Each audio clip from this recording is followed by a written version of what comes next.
அந்த இளவயதில் ஆற்றங்கரை மணலில் காலடி தடம் பதித்தோம்.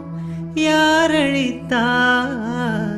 நந்தவன கரையில் நட்டு வைத்த செடியில் முட்டுவிட்ட முதல் பூவை யார் பறித்தார்?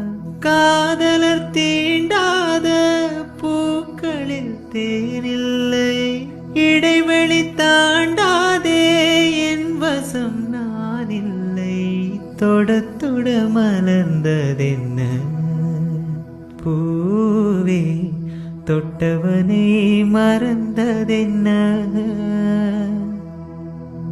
பார்வைகள் புதிதா, ஸ்பரிசங்கள் புதிதா, மழை வர பூமி மறுப்பதென்ன?